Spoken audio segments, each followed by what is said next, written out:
Hey, Ashonzay. Hey, Ellie. Welcome to the His and Her Money Show. Hey guys. Hey, thanks how for you having doing? us. We are glad to have you guys here because you all are in the fight for your freedom, and you all have been doing a great job of kicking debt out of your life. And so we're super glad that you are willing to come on from the front lines. Yeah. You're still in the fight to get out of debt, and you have a lot that you've learned along the way thus far, and we can't wait to hear all about that. But before we start jumping into your story, can you say hello to everyone that's tuned in right now and let them know what you are all about? Yeah. Hey, everyone. We are Ashonzay and Ellie. We're the founders of Debt Free and Fitness. And really where that came from is our whole relationship was based on fitness. We met actually in the gym. And then once we got engaged, we're actually 2 months away from getting married. But once we got engaged, we kind of your debt is my debt and merged that together. And Debt Free and Fitness kind of came about where we're trying to help other people live not only a healthy lifestyle with their body, but a healthy lifestyle with their finances. So that's really where that whole thing was born. And yeah, she killed that. So, So good. So you guys are pretty much in the fight of your journey. Tell everybody, when did you all make that decision that you guys wanted to become debt free, and how long has it been, and what was the top debt, and how much are you guys at now? So give them a little gist, a really short, brief gist on where you guys are. So our journey started back in December of 2018. I would say what really kicked it and sparked it was our approaching wedding and when we got engaged. I'm not sure, I believe it was, there was another podcast I was listening to, and the person on there mentioned that you have to be able to get financially naked with your partner. And a lot of the debt is mine. So I had to kind of man up and just come to the table and say, hey, listen, I know we're about to do this thing, but you just need to know everything that's on my plate. And so around December, we came together. I showed her what my debt numbers were. She had a little bit. And then we made a decision. Okay, like she said, my debt is your debt and her debt's going to be mine. So let's come together and create a plan to get rid of this debt. Did you want to add anything? No, why don't you give them the numbers? Oh, so when we did our numbers, total between the both of us, majority of it being mine, we were at about $120,000 in debt. That consisted of student loans, some car loans, and a lot of personal consumer loan debt. So, yeah. And where are you guys at today? Right now, we just did our mid-year review. We are down to $93,000 and about 200 and some change. So actually, I wrote this number down. So I know in the past 6 months, we're down $26,000 in debt. So that is amazing. Half a year, $26,000 of debt destroyed. All right, Ellie, moment of truth.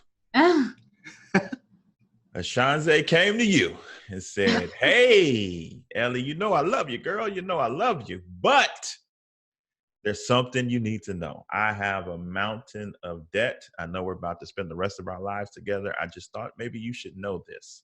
What went through your mind initially, and how did you get to the place to where you took the approach of this is now our debt? It's no longer just yours. So I don't have debt because I'm aware that I grew up very fortunate. I don't have any student loan debt. My parents were able to cover that for me. So I entered into my adult life without debt. I did accrue a little consumer debt because I had switched jobs that the job didn't pan out as I had promised. I went back to my original job and got myself back together. But I'm aware that I am an anomaly and most people do have debt. So when he came to me with that information, I was like, okay, I love you as a person and you have debt because you were getting yourself educated and you were paying to live and you just had to kind of go through a few lessons, and I got you and you learned those lessons already. So now we just have to pay the collateral damage for how smart you are now. And, we're making the sacrifices now and it'll take us a few years, but I just was like, he is worth more than that debt. So we just came together and decided that we were going to tackle it together. Both our incomes, we could absolutely get it done, and it'll be a sacrifice for a few years, but ultimately it'll lead to a much more beautiful life.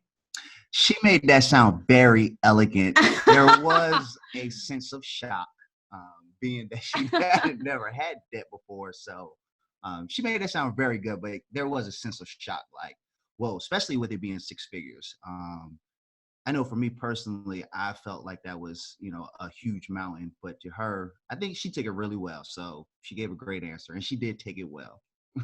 How tough was it for you, Ashonzay, to have that conversation? Because our story is that I hid it and I tried to secretly take care of it on my own before we got married.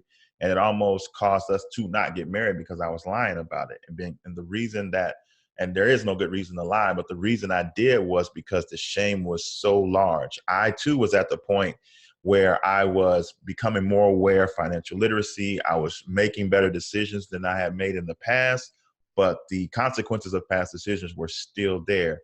And I was terrified to bring this to her because Ty also, like you all story, Ty had no debt. So all 100% of the debt that we started our marriage with was mine. And so it crippled me to the point of not saying anything. And for you, I don't know if you had any type of similar battles within yourself, but there may be someone listening right now who is at the point where you were, where I was, and is wondering how to have that conversation.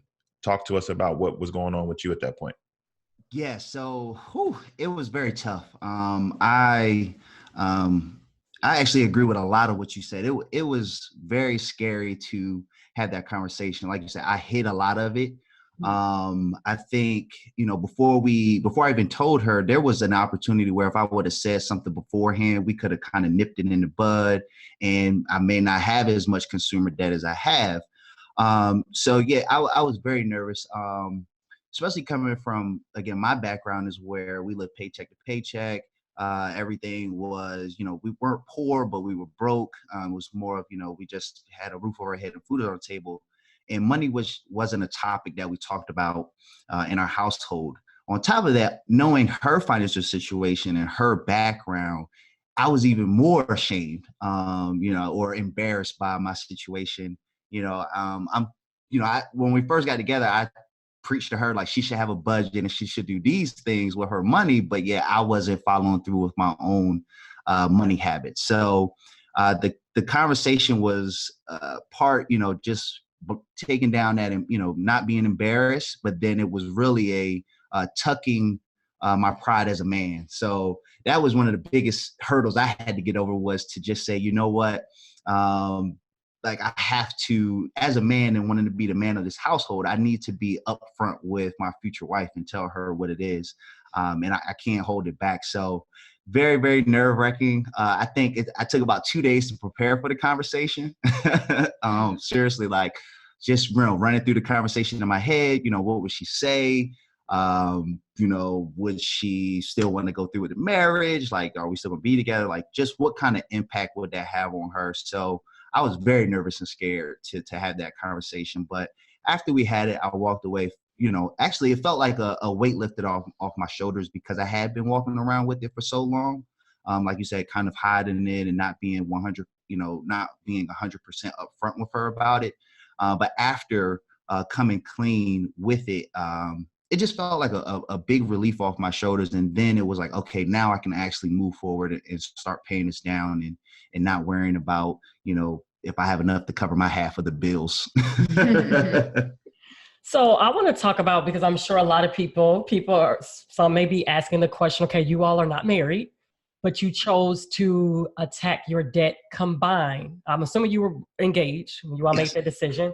So what caused you to make that decision, say, okay, I'm okay with that? Because I do know that sometimes there's always a fear, will we get married, right?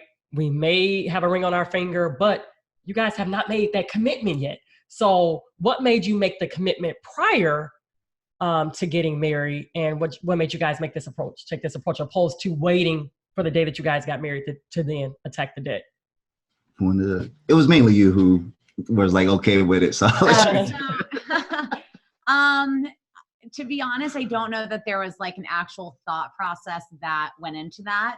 I had mentioned earlier, I had done a job change, and in that job change, I took a $20,000 pay cut.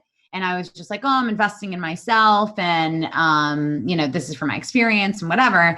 And in that, I was really struggling to live how I felt comfortable. So before we even got engaged, we had actually had the discussion of possibly doing it then. I had always been the higher earner in our relationship. And so when I was really struggling, like not making as much money, he had came to me and said, you know, if you're okay with it, like I'd be happy to combine because we're paying the same bills, you know, we're living in this life together thus far. I'm happy to do that. And we never ended up moving forward with it. And I ended up going back to the job that I was in. And now we're both like, you know, comfortable again. And it just was the natural next step. We had, you know, gotten engaged. And like you said, we had already gotten like naked together financially. And, you know, we're 2 months out and I don't regret it at all because we are obviously in 2 months going to be doing it. So it was just that, you know, we haven't made that on paper commitment, but we've already made that emotional commitment to each other. And I already had, you know, the diamond that said, okay, we're really doing this. I'm not just stringing you along. So it was just that, like, we are committing to building this life together. And part of that is, in my opinion, committing to, you know, building a life with mutual finances, if that makes sense. And I guess just to add on to that, for me, it was relatively easy to want to combine, even though we weren't officially married yet. From my perspective, like, so before we even got engaged, we had been living together, shacking up, what most people say, for already about a year and a half. So I was already in the place of, we've been living together for a year and a half. It's going to be pretty hard to break this up. So there's probably no breaking up. So our natural progression was engagement and stuff. And so, you know, before we, like she mentioned, before we got engaged, I had talked about us combining our incomes and our money because I figured that would help us get to our financial goals faster. But as she said, we just never followed through, mainly because of me. And I was, in my embarrassment, I was scared because I knew what my situation was. And I kept baiting, like, well, maybe let's wait a month. And then I would try to get my stuff together. Then it wouldn't go as planned. So I say, well, let's wait another month. And I kept pushing it out. But yeah, you know, so I say that because for me, again, personally combining and wanting to do it, I saw it as a way to expedite our process of reaching our financial goals faster. Mm-hmm. So now let's talk about it. You all decided to come together. Talk about some of the things that you all did, because $26,000 in 6 months is nothing to sneeze at. I mean, that is for real progress. So a lot of people are listening and they are in the fight or they're contemplating getting in the fight for debt freedom. So talk about some of the strategies, sacrifices, budget cuts, increase in income, just what you all have done to knock out so much debt in such little time. Yeah. So the very first thing was a budget. I listen to you guys' show a lot. Thank you. And you know, that's one of the first things that everybody mentioned is, you know, what is it that you did? And it really is that simple. It was a budget. So we sat down and we went through all our expenses, household expenses, that is, and said, okay, here is what our monthly expenses look like. Then we, after we did that, we looked at, okay, what are our debts? So we listed all of our debts from smallest amount to the highest amount. And we used the debt snowball method. The very first thing that kind of kicked the ball off and going for us was back in December, we made a decision to pay off her car. She only had about $2,500 left, but she was making a $250 payment. So that really helped kick off our snowballs. And we took that $250 and started applying it to our first credit card, which was a credit card of mine. Had a relatively small balance. And so we were able to at least knock out those first two debts in by January of 2019. So that momentum right there really got it rolling. I would say another key or another technique or strategy we implemented was we gave ourselves discretionary budgets. And those really help. So we have a combined bank account and joint savings. So both of our checks go into that one account, but every month we give ourselves our allowance, our play money. And we significantly reduced what each other's get. So we only get $250 a month, and we're free to spend it however we want without tracking it and keeping track of who's spending what. But that was a big just doing those two things of having a budget, combining our incomes, and then having that debt strategy plan really helped. Then giving ourselves that allowance, because here's where we were able to cut expenses. For me, I'm a big snack food, like snacks, fast food, happy hours every now and then with the guys. So I was spending like $700-800 between 7-Eleven, McDonald's runs, happy hours. It was ridiculous. When I added it up, I was shocked. I couldn't believe that I was spending this much money, and it was clear as day. It's like, oh, this is where your money is going. And that was a month, like $700 a month. Yes. So I went. Mr. Dentistry and Fitness was at McDonald's, 7-Eleven. And he's talking about snack foods. Well, yeah, she's the fitness part. I'm the debt-free part. But no, seriously, I looked at before we combined, I looked at two of my previous statements to get a feel for what my spending habits were. She had pretty good spending habits. We just had to tailor her shopping a little bit, but even then she shops at Marshall's and TJ Maxx and Home Goods. So it's not like it's frivolous shopping, but for me, my spending was out of control. So me scaling back my budget really helped our finances. And then I would say the third thing we did to be able to pay down our debt faster and save money is Ellie works in sales, and so she gets commission checks. And so we dedicated those strictly to our house fund. I will say though, recently, this past month, June, our house fund was going so well, and we were past on track to hit our goal, that we decided to take $10,000 and finish off our last two smaller loans. So now all we really have is just my car, student loans, and that one big consumer consolidated loan. But I would say those were the three main things we did to kind of clean up our finances and really help get us on track. Yeah. So I know paying for a wedding. I'm sorry, were you going to say something, Ed? No, I was just when you said paying for the wedding. Okay, so I know paying for a wedding can be a lot. I know getting out of debt can be a lot, but then also saving for a house can be a lot. Y'all doing a lot. How in the world have you all been able to get this done? You all pretty much have 3 targeted goals right now. And how are you doing it? How are you guys? About how you all organize that, because you all are tackling 3, like Ty said, 3 major things at once. Yeah. Talk about the structure of how you all came up with that plan. Yeah. So, like you said, I work in sales. So, being able to bring home monthly commissions, we already said to ourselves we weren't going to touch those. So those are going to be set aside. We don't pull anything out of those. Granted, we did because we were significantly far ahead. So humble brag. But, we were able to kind of take that and put it towards, the debt. So it's just about being intentional. We are very fortunate that my parents did give us probably 75% of the money that we would need for the wedding, but it turned into 75% because we were being really, really frugal about what we were buying for the wedding. So our venue is beyond low in terms of price. The per head count for food and beverage was, much lower.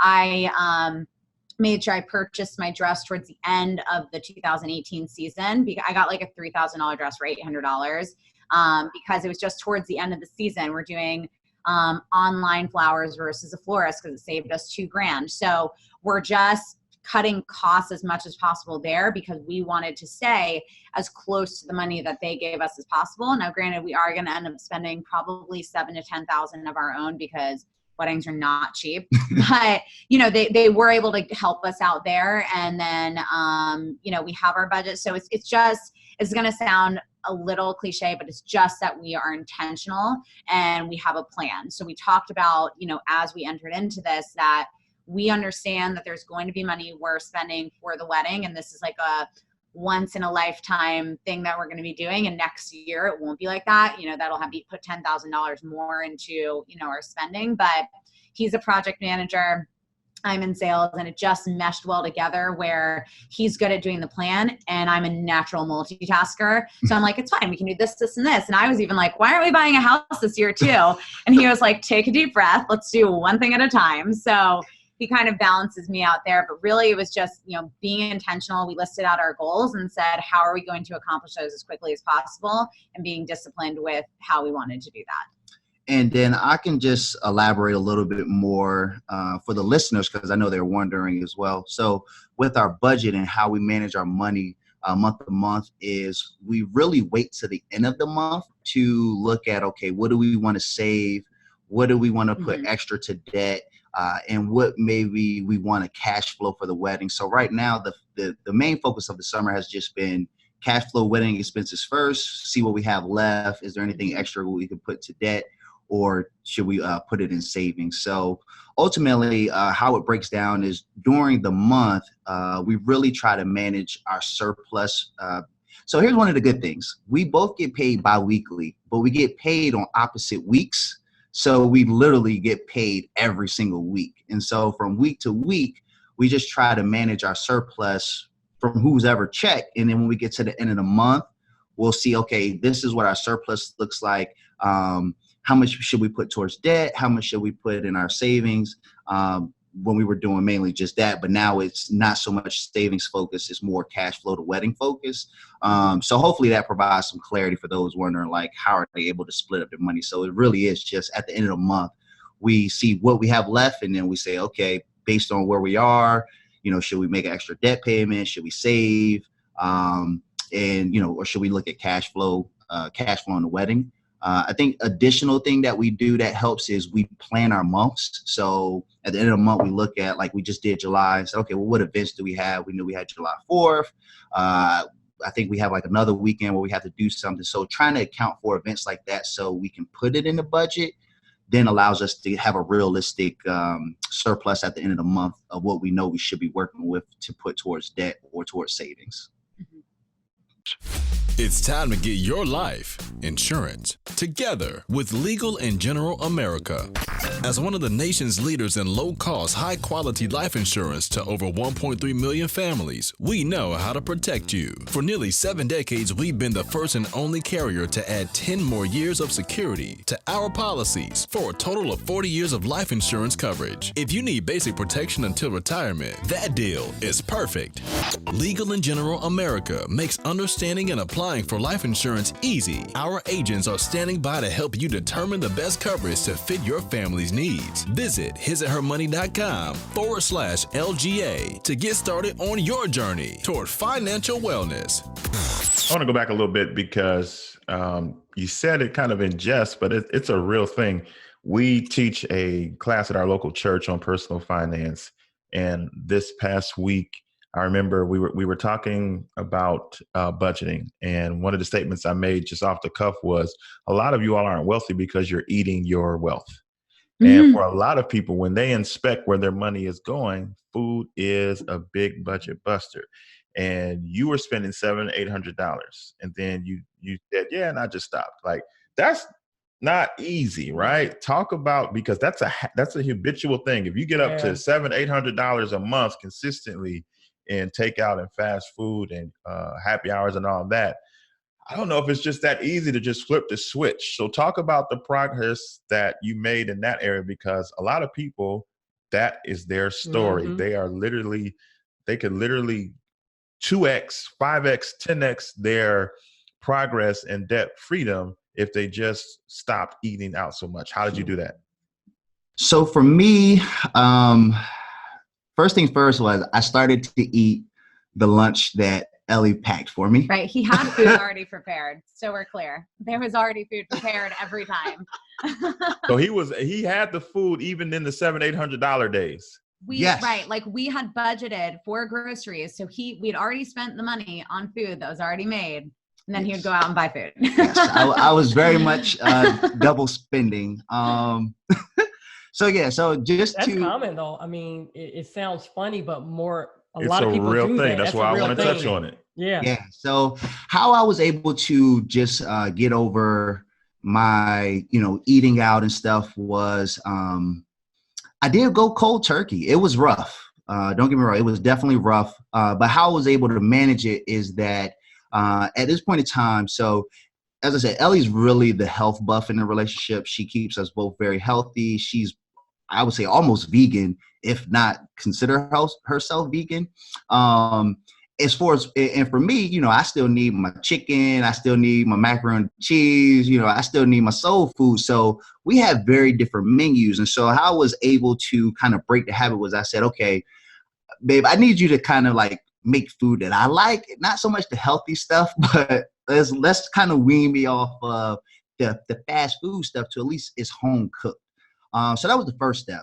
So, you know, she puts together 2 menus. Usually mine is, you know, more heavy foods and things like that. And hers is more of a cleaner diet.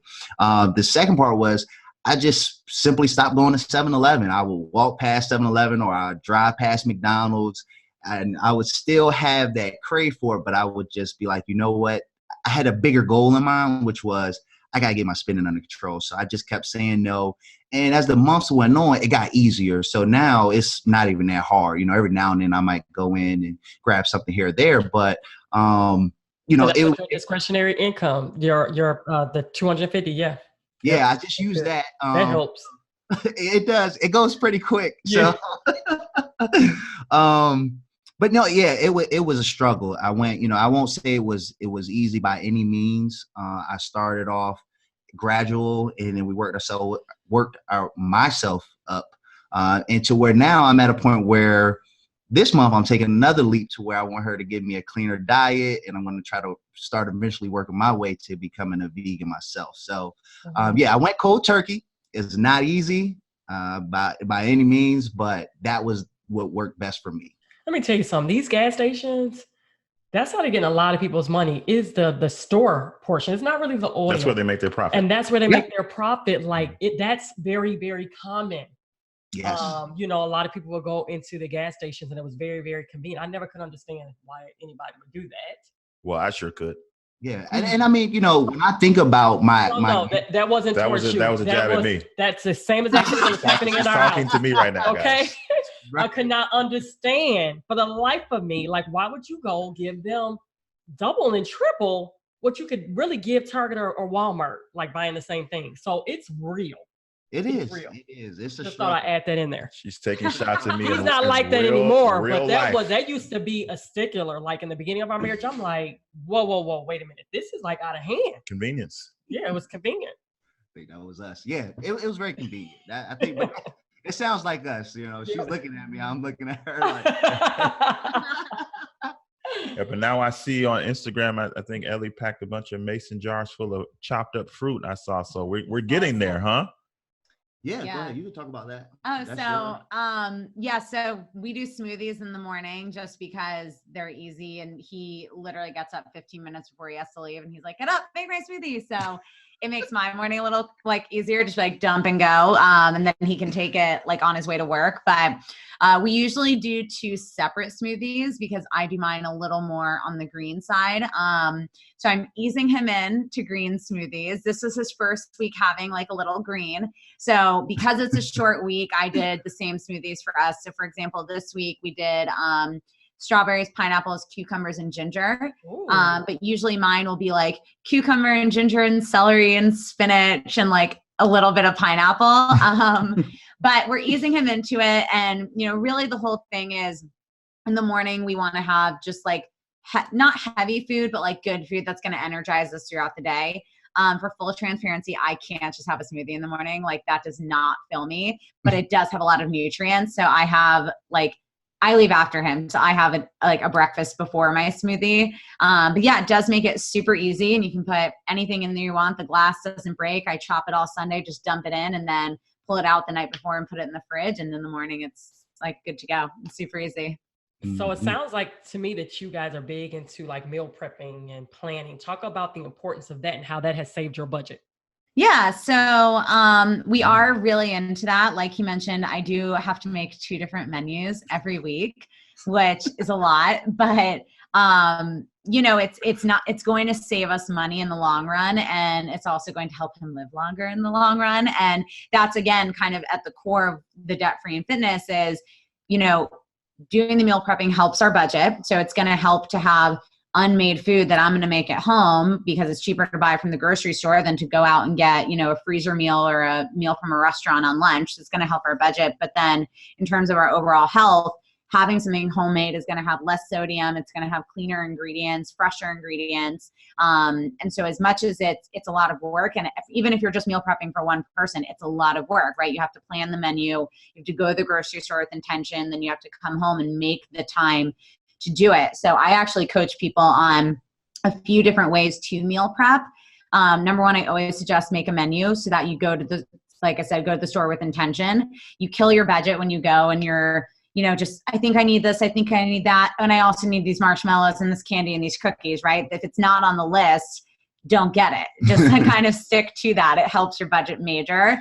Also helping the budget is if you have like an Aldi or a Lidl or one of those more discount type grocery stores, I think a lot of people think that they have like a bad connotation, like discount grocery must mean it's bad.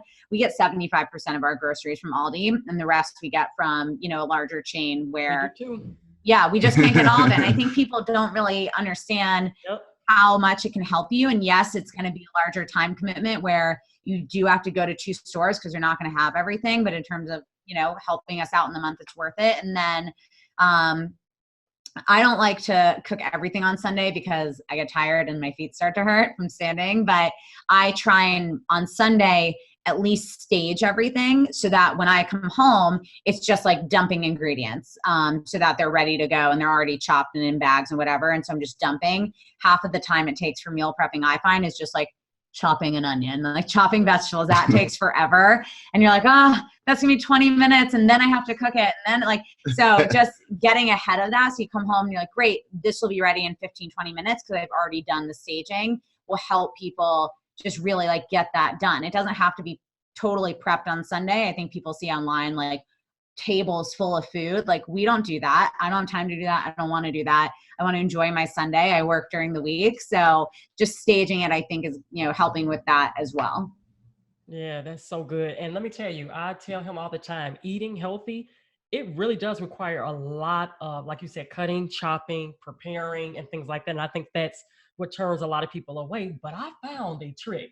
It's find the right tools that you like to use that make it quicker or a little easier. So Instapot. We also have I just recently purchased a food processor. So now it really dices it for me. So it's okay, find different tools, put in the budget if you have to, if you need to save the money for it, and buy certain tools to help you maximize your time in the kitchen. So yeah, I love that you said So that. Thank you for telling me what a food processor is. She just got one of those at her bridal shower and I had no clue what it was. Really? She was like, what is this for? That's hilarious. I just use it. Me, don't worry. I literally would take an onion, peel it, and just probably slice it in half and dump it in there, and it just chops it. I mean, garlic, it just chops it. And I'm like, where was this? How come I didn't buy this sooner? Right. Now I think I purchased one too small. So I think I needed to be a little bit bigger. Yeah, even an immersion blender for soups. I just bought that too. Yes, I use mine all the time because it's such a hassle to take hot cooked food and put it in a blender. The immersion blender is meh. Let me tell you, I used to have to pick up my pot and would throw it in this big, huge blender, Ninja blender, whatnot. And I'm like, why not just buy immersion blender? So I purchased that on the same day I bought the food processor. So it saved my whole life. So yes, I just thought to add that in there. And the tools that you have to make it easier are what makes you want to do it. It's not as much of a task. And then the end result is you save money, right? Yes. Because now you are cooking at home. And even though, like you said, he may have the lesser clean diet, it's still homemade. So it's definitely much better than these fast food restaurants. So I think that's huge. Yeah. Yeah. And there's ways too. Sorry. No, go ahead. Tonight, for example, he's having chicken and homemade fries with a garlic Parmesan sauce. Oh, listen. He doesn't know that the Parmesan is vegan. Yes. For a few weeks and he loves it. So it's still chicken and potatoes, but there's no dairy in it. So I do little things where I trick him into eating a little healthier. Don't ask questions. Don't ask questions. As long as it tastes good, you just eat it, right? Yeah, that's good. So talk about, because you said that you're in sales. So talk about how this debt-free journey has really probably, I'm assuming, increased your commission, right? How does it drive you to really excel at work? Well, I'm naturally an overly competitive person. I was a college athlete and I just had I work with all men. I'm literally one of the only females. So I really a lot of times feel like I have to, not only to hit my numbers, but I really have to like earn respect and my worth at my job. So I've always been like very, very competitive. And before we even got together, I was saving for a house with my commissions. And I went through something with my family where I had to give them like a good chunk of the money that I had saved. And so we were kind of starting from scratch when we got together. And I just like that goal of that, like, where we actually own it. We're not paying somebody else. Like our hard-earned money really helps like drive me. I only left today because we had this interview. Like usually I'm like, okay, I'll leave in like a few minutes. I usually stay at least an hour later. Like not to like toot my own horn, but I definitely work harder than everybody else at my job just because we have an overarching goal, and like the quicker we can get there, the better. And then also too, I just like I feel like I have to like earn my worth. And so I often have to get her to calm some of that down. As she said, she's very competitive. So if she's not like number one on the sales floor, she gets very down on herself. So I'm like, babe, but you still number 3. Like that's still good. She's like, no, I need to be number 1. That's awesome. You guys balance each other out, and I think that's a good thing. So let's talk about this. How are you all preventing? Because this brings up a good point. Because Ellie's super competitive, wants to be number 1, and you all have this 3 big lofty goals all at the same time, and I'm sure that gets the competitive juices flowing. What are you all doing to prevent yourselves from burning out on this journey and making sure you keep a good, healthy pace so that you can hit all of these goals? Wow. That's a really good question. I know what my answer is. Well, go ahead, you go first. So I think what my answer is we still live our lives. So we always say like, we really made all these cuts and we are being so much more intentional with our money and we're doing all these things, but we don't feel like we're still not living. I think a lot of times people are like, I have this goal and we're not going to do anything until we hit it. And we're just going to live like nuns, or like, we're going to live like we have no money. And, we are being very intentional and we are, putting a lot of money towards these goals, but we still go out to dinner and we still go to the movies and we still go and like do fun things with our friends. But it's just rather than going to, like a steakhouse for dinner, we may go to like a farm to table type like spot where, we're still going and doing the activity. Do we maybe go to as high end of a place as usual?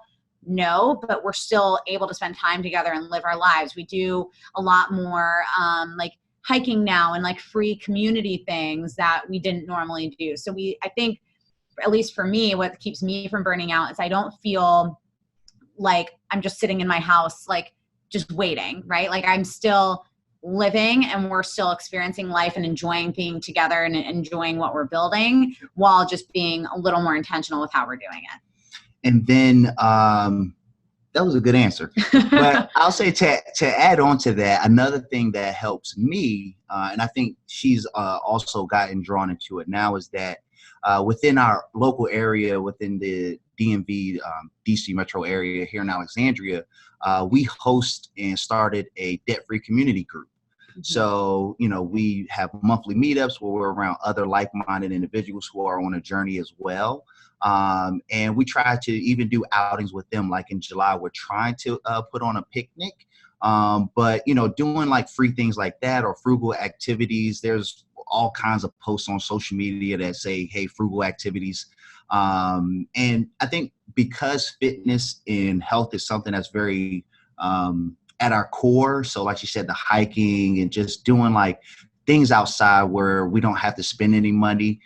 We find a lot of joy in those type of things. So it really has been finding joy in things that don't really cost any money. So yeah, we might do the movies or go out on a date here or there, but more so just spending that quality time with each other or mm-hmm. friends has really been the thing that's like motivated us and keep us going. And I would also say, being a part of that community, the debt-free community and the FIRE movement has really also played a part in keeping us motivated. When I see other stories and hear other stories, I'm like, babe, they did this and we need to try this, or or if I hear something that, somebody did this side hustle, I'm like, maybe we need to try that side hustle. So I think it's just, again, immersing myself in like podcasts like your show, reading different books. I was never one to be much of a reader, but in 2019, I've already eclipsed my goal of reading 10 books. So we just, little things like that really have started to add up. Yeah. We're proud of you guys. Talk to that couple, that person that is at the starting line, or maybe they're in the fight, they're getting ready to give up. They're lacking a little motivation. What would you tell them to encourage them to start or keep moving forward? So here's what I would say. So full transparency, I'm a cheerleading coach. So I deal with a lot of kids who are kind of feeling that non-motivation. And what I always tell them, and what I tell people, even when they're losing their fitness motivation, is just do it. That sounds so dumb and so simple, but when you're losing motivation, that's when you have to push through the hardest and just keep going, because what's going to happen is your mindset is going to change, and your mindset's going to change that non-motivation to what I like to call addiction. I'm addicted to making my commission. I'm addicted to saving for a house. I'm addicted to working out and eating healthy. And because I pushed through in those times where I was like, why am I even doing this? This isn't my dad, or this isn't whatever. It was just remembering that overarching reason. I want a house. I want to be debt free. I want to be healthier. And I just remind myself of those things. And I would encourage everyone to remind themselves, and just at that point, just keep going, just keep pushing. And that feeling of demotivation will always pass. And to add on, I would just say, just remember your why. I think that's the biggest thing for me, is remembering your why. Why did you start this journey? Why do you want to start this journey? For those who haven't jumped on board, one of the books that I read was Think and Grow Rich by Napoleon Hill. So I often refer to that book a lot, just I believe it was 13 philosophies to getting rich. I highlighted so many sections that I just go back and read different sections from that book. But one of the things that he talks about in the first two is just desire and faith. So just really, making sure you understand your why, having that burning desire to achieve your why, and then keeping the faith. I think those are the main things that if somebody's in the middle of their journey or about to start their journey, if you just do that and focus on that, and then do what Ellie said, just do it and start, I think that right there will propel you. And then from there, you'll just start to figure stuff out. Yeah. And just one more thing to elaborate on the why. So something I do every morning in my car when I'm driving into work is I go through in my head all the things that I'm grateful for that day.